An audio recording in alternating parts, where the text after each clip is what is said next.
Ito ang balita ngayon. Trending ngayon sa mundo ng social media. Ang di umano'y balitang Vice President Sara Duterte tila sumabog na sa galit at tila walang pagdadalawang isip na sinapol ang senator na si Alan Peter Cayetano at ang pinangakong 10K ayuda ng senador muling siningil ng taong bayan. Pero bago ang lahat, kung bago ka pa lamang sa aming channel, please huwag kalimutang mag-like, subscribe at click ang notification bell para mas maging updated ka palalo sa lahat pa ng bagong video na i-upload namin. At eto na nga mga kababayan, matapos tila nagkasagutan, kinaladkad at piniga ng Vice President na si Sara Duterte ang di umano'y PhilHealth Queen na si Risa Hontiveros sa pagdinig ng Senado ukol sa proposed 2025 budget ng Office of the Vice President, ay tila hindi naman nakaligtas sa mata ng marami sa ating kababayan si Senator Cayetano na tila baga nakuha pa nitong ipagtanggol ang senadora na si Risa Hontiveros. Ayon pa sa inilabas na balita ng DZRH News, matapos magkatarayan sina Senator Risa Hontiveros, sinabi ni VP Sara Duterte na hindi siya plastic. Nag-viral agad ang Senate hearing kung saan tinatanong ni Hontiveros si VP Sara kung tungkol saan ang libro nitong Isang Kaibigan at nangangailangan ng 10 milyong pondo sa ilalim ng Office of the Vice President. Sa video na ito, sinubukan ni Senator Alan Peter Cayetano na mamagitna at pahupain ang tensyon sa gitna ng budget hearing at sinabi niya na mas maganda raw sana ang cordial exchange. Pero bilang tugon, sinabi ni VP Sara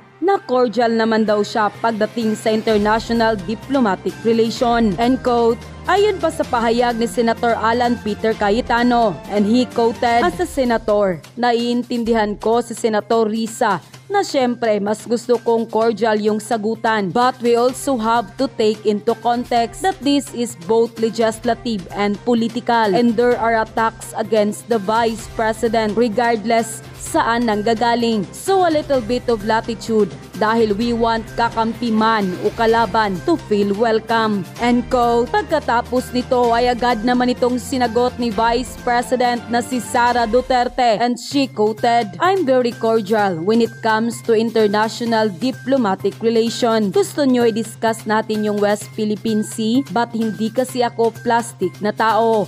End quote. Pagkatapos mag-viral sa social media ng balitang ito, ay tila hindi naman nakaligtas sa mata ng marami sa ating mga kababayan at tila muling inungkat at siningil ang pinangako noong 10K ayuda ni Senator Alan Peter Cayetano. At ayon pa sa kanila, hindi talaga plastic ang VP Sara natin. Totoong tao yan. Ang mga Duterte, totoong mga tao, hindi plastic. Kaya maraming Pilipino ang sang-ayon sa pamumuno ng Duterte. Kaya nga gusto talagang ibagsak ng mga Duterte para tuloy ang ligaya nila. Kaya mawalang galang Cayetano. Hindi ka mananalo kung hindi ka tinulungan ng mga Duterte. Grabe na talaga. Uso na talaga ang salitang manggagamit ngayon. Sa kabila ng lahat ng tulong ng mga Duterte sa'yo, ay nakuha mo pa talagang ipagtanggol ang PhilHealth Queen ng Pilipinas. Mahiya naman, nasaan na ang 10K ayuda mo na pinaasa mo lang ang taong bayan? Ibigay mo na o baka binulsa mo din? Nagtatanong lang po. Klaro pa sa sikat ng araw ang pagkadilawan mo. Nakakainsulto lang sa part ng OVP. Bakit sa funding ng OVP bawat piso may detalye, may question? Pag sa Office of President, walang ganyan. Budget hearing ang laki pa ng confidential fund at intelligent fund. Mayroon naman tayong NICA at NBI. Bakit may intelligent fund ng ibang ahensya? Masyado pang malayo ang 2028 presidential election. Lahat politika ang alam ng ngayong administrasyon at mga kaalyado niya. Ang kalaban ni OVP ngayon, ang BBM Alliance, CPP, PNP at mga dilawan. Tila gusto talaga ninyo na walang budget para sa OVP. Tinatrabaho na talaga ninyo si VP Sara na totoong naglilingkod sa bayan. Isa ka pa Cayetano, mahiya ka naman sa 10K ayuda na pinangako mo. Naunahan ka pa ni Tamba, pinakain ng ayuda ang mga mahihirap. Inuna pa ang ayuda kaysa pag-usapan na pababain ang mga bilihin dahil sobra nang naghihirap ang taong bayan. Grabe ka Cayetano. Klaro pa sa sikat ng araw na sinubukan mo pang ipagtanggol ang PhilHealth Queen. Ayan tuloy, nasupalpal ka tuloy ni VP Sara Duterte namin. Yan ang ng bagay sa'yo. Tila tuluyan ka ng bumaliktad, Cayetano. Nagtatanong lang po bago ka magmagaling. Nasaan na yung 10K ayuda na pinangako mo sa amin? Ang dami ng taong nakalipas, until now wala pa din. Naunahan ka na lang ni Tamba sa mga ayuda. Mas mabuti na talagang lumabas na ang totoo mong kulay para malaman ng taong bayan kung sino ang karapat dapat iboto sa susunod na eleksyon. Kakahiya kayong dalawa ni Risa. Hoy boy, 10K, mahiya ka naman. Unahin mo muna ang 10K ayuda na pinangako mo sa taong bayan bago ka magmagaling dyan sa Senado. Tila hindi ka na nahiya sa mga Duterte. Matapos kang tulungang manalo bilang senador, nakuha mo pang ipagtanggol ang PhilHealth Queen. Bagay lang talaga sa iyong tawaging boy 10K dahil isa ka din palang manggagamit. End quote. Noon, Madam Chair, Madam Vice President, magandang hapon po and welcome to the Senate. Magandang tanghali. I'd like to note that this committee is ruled by the women and kaming mga men ay nasa sidelines lang. I'd also like to note that although as a senator, naintindihan ko si Senator Risa na siyempre mas gusto kong cordial yung sagutan. But we also have to take into context that this is both legislative and political. And there are attacks against the Vice President regardless saan nanggagaling. So a little bit of latitude dahil we want kakampi man o kalaban to feel welcome. But I agree with Senator Risa naman na, how do we make it more cordial, no? So, Madam Vice President, may I ask just one question? Actually, two eh. One, nag-lunch na po ba kayo? And, Yes, Senator Cayetano, nag-lunch na po ako. And I'm very cordial Yes, when it ma'am. comes to international diplomatic relations. Gusto nyo i-discuss natin yung No. West Philippine Sea. Yes. But hindi kasi ako plastic na tao. No, I agree with you, ma'am. That's why nga sinasabi ko po na hindi lang to legislative, political din. That's why you should be given the latitude to answer in the way that you feel it could be properly answered, di ba? So kaya ko lang tinanong kung nag-lunch kayo kasi in the first 2 years, I know that you got a very warm welcome sa Senate. So I'm hoping sa budget hearing it doesn't change, no? I remember ang daming pumunta sa lunch noon. So my question lang, ma'am, is what can we do for the Office of the Vice President? Meron bang ni-request sa DBM na wala sa budget nyo so that we can consider it at the proper time? No, we are already okay with the approved budget from the Department of Budget.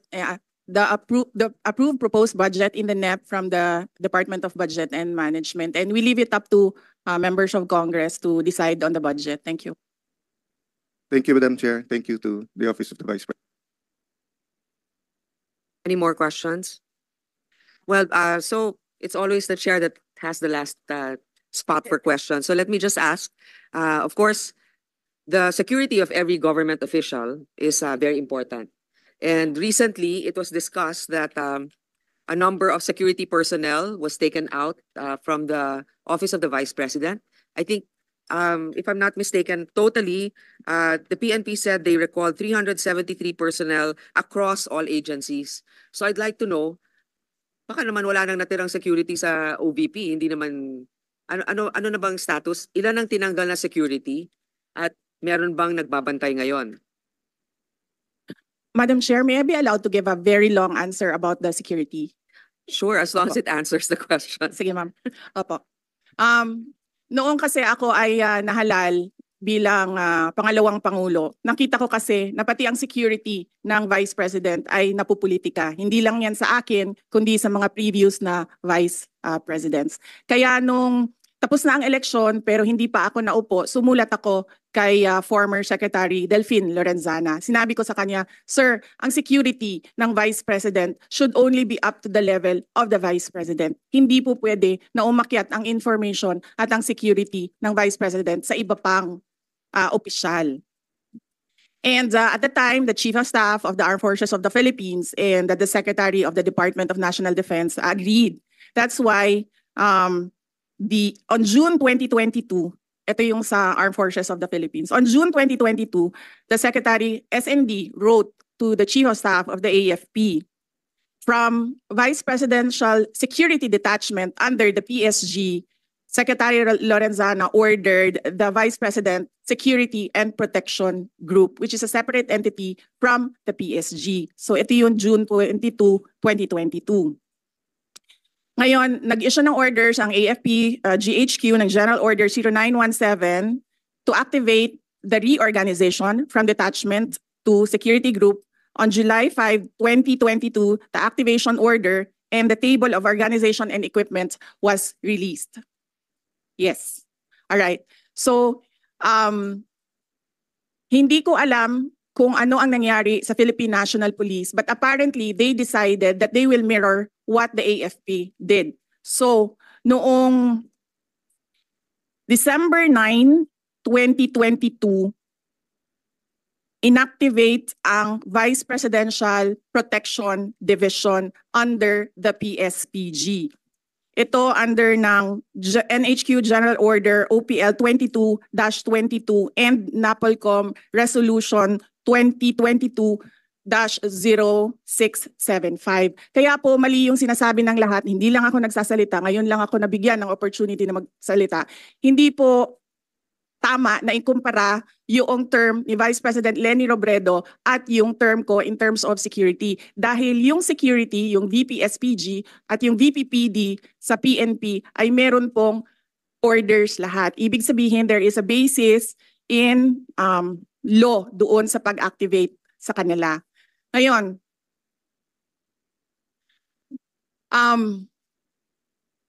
yung sa Philippine National Police, kinuha nila ang 75 na personnel. Sila ang pumili kung sino yung kukunin nila. Makikita nyo, as I said during in my statement, it was a targeted list. Madami doon sa mga security na yon. Security is a trust and confidence position. Kasi ibibigay mo sa kanila yung kanang pagsalig nimo sa imuhang kinabuhi, ihatag na nimo sa ilaha. Ngayon, nakalagay doon sa listahan, kasama ko since 2007 when I was Vice Mayor, kasama ko since 2010 when I was Mayor, and madami doon, kasama ko from 2016 during the term for 6 years of President Rodrigo Duterte. Makikita nyo yon sa listahan kung isa-isahin natin. So it was a targeted list. It was a political move. It was political harassment. Ngayon, nag-iwan sila ng 38. 38 na hindi namin kilala. 38 na sila ang nagsabi kung sino ang maiwan. Sinalatan namin sila, sinabi namin, hindi na namin tatanggapin yung 38 ninyo. Ibabalik na namin yan sila lahat sa inyo.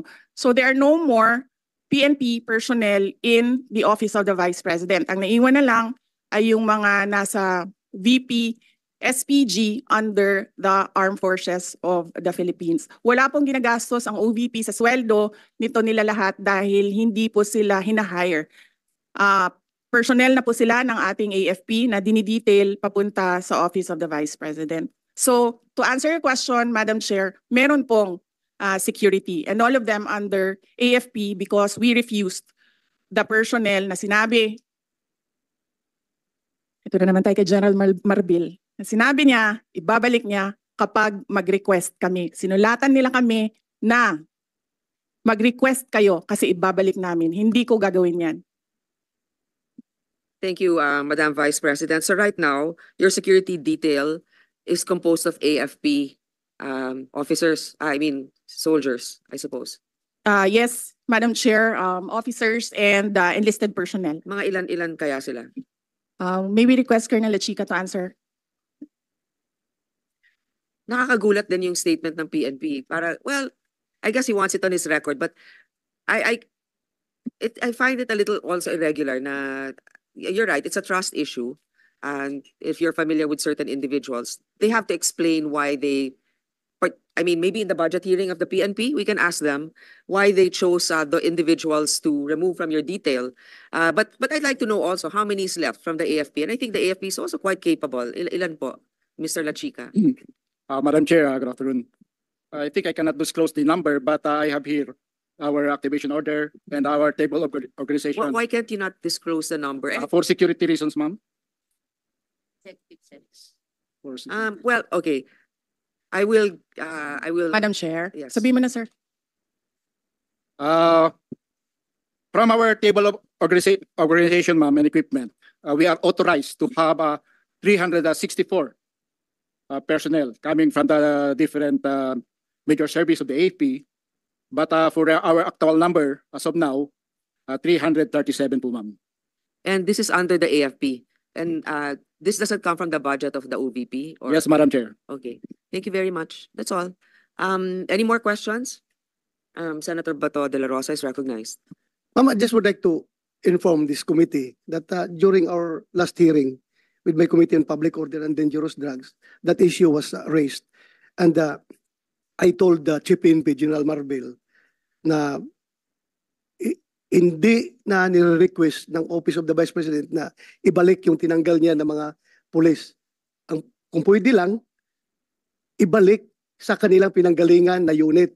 Hindi yung, ito, kawawa ito, mga taga-Davao ito na been serving there for how many years, tapos dinislocate nila, nilagay nila Region 4, NCRPO, malayo sa pamilya.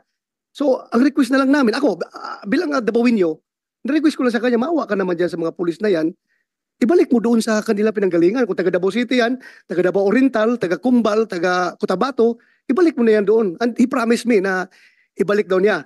I don't know until now because hindi ko pa alam kung anong nangyari sa usapan namin. Yun lang, para lang mabalik yung mga pulis yan, kahit na hindi na ibalik security kay Vice President. Just for the record, ma'am. Thank you, thank you. Madam Chair. Madam Vice President, go ahead, please. Yes, thank you. I agree with Senator Bato de la Rosa. Huwag na natin pahirapan yung mga police personnel dahil kaibigan nila ako. Ibalik lang natin sila sa mga pamilya nila.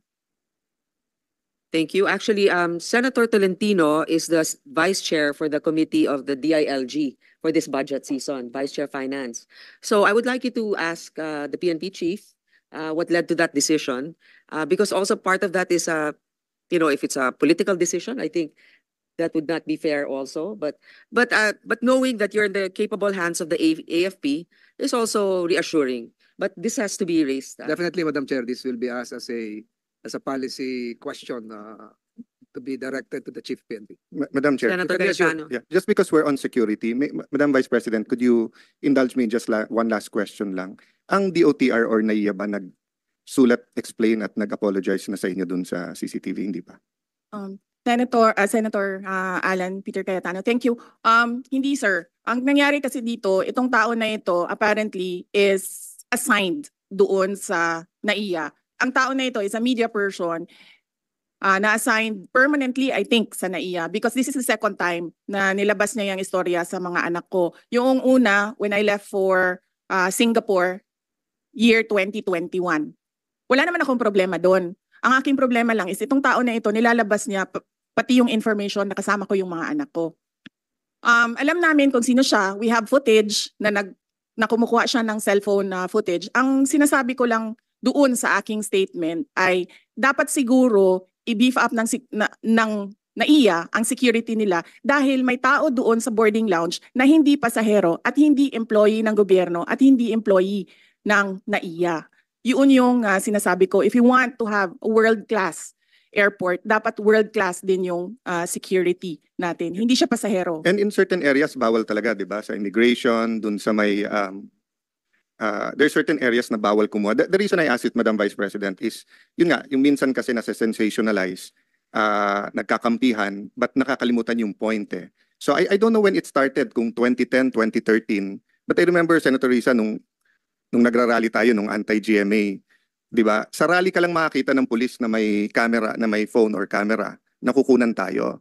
But ngayon actually, pag landing mo sa airport, if you take a car or a chopper, parang SOP na ng police, nakunan ng picture. Minsan tinesting ko sila, sabi ko selfie na lang, sama kayo. Hindi. So I don't know, given the situation na nangyari sa inyo na pati pamilya. As you said, no? Like ako, sanay naman ako kunan ng picture whether they love me or hate me. That's why they want to get a picture. Minsan pinapalitan yung lumabas doon sa 10,000 doon sa Rockwell. Actually, pinalitan nila yung audio eh. So, lumabas pa sa TV. Baliktad. Sumisigaw na idol ko si Alan, pinalitan nila na minumura ako. Then yun yung lumabas. But the point is, just like the Vice President, what if you're with your kids? What if you're with your pamangkens? What if may nakipicture lang sa'yo? What if may kasabay ka lang sa aeroplano, sa Fastcraft, or sa ano? So hindi ba, I don't know, Senator Bato, ikaw lang ang highest ranking PNP dito eh. Bakit ba may ganun? I mean, hindi ba sufficiente naman? I didn't intend to ask you. Baka I asked this But para I intend matanong to din. answer. Yeah. But I intend to answer. No, kasi my point of view naman is, if it's for the record, unang-una, pag sumakay ka ng helicopter or ng aeroplano, dapat talaga may manifest yon. Pag landing mo, nandun yung police, eyewitness ka naman, dapat isulat yon. So if factually, pumunta yung Vice President sa aeroplano, sumakay sa papuntang Davao, factually naman pwede mo isulat eh. Hindi mo naman kailangan ng project nga, ang daming ghost, ayaw kunan ng COA at saka ng DPWH ng cellphone, nawawala yung project eh. Pero tao sa atin, yung security, parang medyo, yun nga, I find the problem, baka we should really look into that. I would like to also give my experience on that. What I noticed is, for example, we're a guest in a certain event or in a province, usually without even us requesting, the local government will ask the PNP to assist a public figure.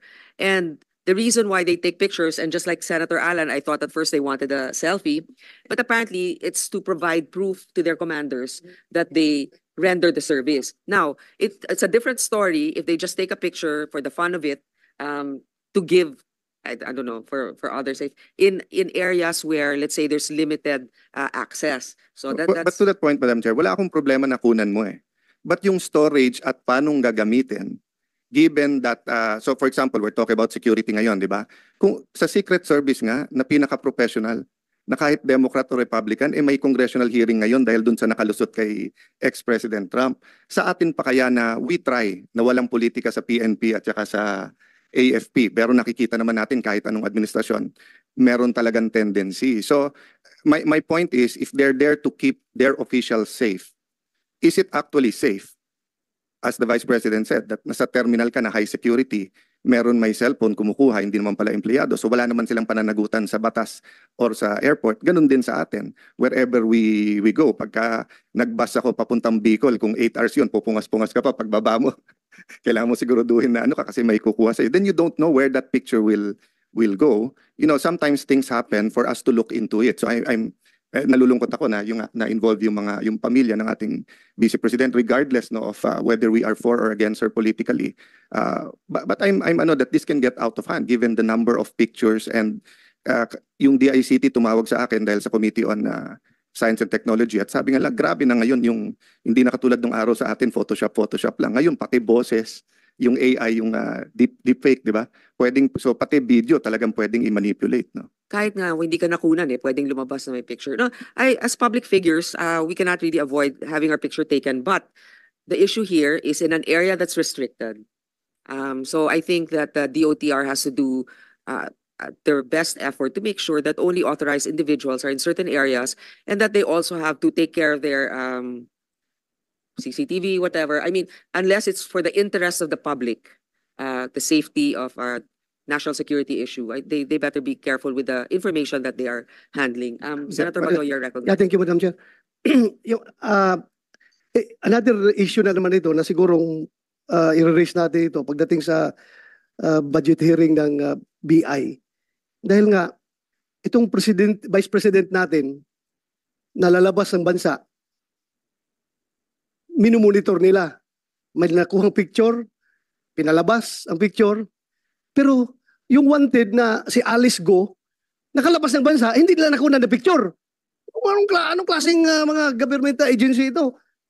Itong Vice President natin na walang violation of law na ginawa, may malicious intent pa talaga na kinuha ng picture, pinalabas at ginawang issue during the bagyo, gano'n, ginawa ng political issue. Ngayon, ito ngayong si Alice Go na wanted nang may lumabas na warrant, hinahanap ng komite ni Senator Risa, nakalabas na walang kaabog-abog, hindi man lang na-monitor nila. So parang wrong focus of priority itong mga tao natin sa airport. We have to ask them during the budget hearing, anong priority nila? Politika ba o yung mandato nila? That's all, Madam Chair. Actually, I sympathize with our colleagues here na pinaghirapan talaga nila yung hearing doon sa POGO issue. Tapos walang parang kooperasyon sa mga, hindi ko naman sinilala lahat ha, doon sa imposible kasing makakaalis yon na walang otoridad na kasangkot. Diba? So anyway, that's another topic. So Madam just Chair, open that up during yeah, the budget hearing of the PNP. Madam, just to put a conclusion, Madam Vice President, sa akin kasi po yung, kaya ko bringing up po yun, kasi iba po yung mali at iba yung hindi nila inaamin na mali. No, meaning dapat pagkalabas ng video na yon, nag-announce na kagad yung airport or yung picture, di ba, na we apologize to the public, to the Vice President, because you're our Vice President. I mean, whether they voted for you or not, President Marcos is our president, whether we voted for him or not. So, amin kayo eh. So, pag ginawa sa inyo, alam mo, kung ginawa sa inyo yan sa ibang bansa, nagwawala na yung DFA, no? So, ang point ko, Madam Chair, wala ka kasing narinig ka agad from the airport that we apologize, we're investigating, we have new guidelines, etc. That's why tinulay ko dun sa police because it could suddenly happen to an ordinary mayor, congressman, barangay captain if we're taking pictures everywhere. At having said that, as you said, we're open naman, wala naman tayo tinatago sa public. Baka gantihan ko na lang yung ibang police, kukunan ko rin sila pag nasa fort sila. Kukunan ko rin sila ng kukunan ng picture. Okay, I think there are no more questions. Senator Gatchalian is recognized. You have questions, sir, or just a message of support, perhaps? Thank you, Madam Chairman. I'm just here to express my support, my full support to the budget of the Vice President. At yun na nga mga kababayan, ano na ang masasabi mo? Kung mayroon kayong hinaing at komento patungkol sa balitang ito, please comment down below. Pag-uusapan natin yan sa comment section. At kung nagustuhan nyo ang video, ay huwag kalimutang mag-like at i-share na din para mas marami pang makaalam at umabot ito sa marami sa ating mga kababayan. Maraming salamat po!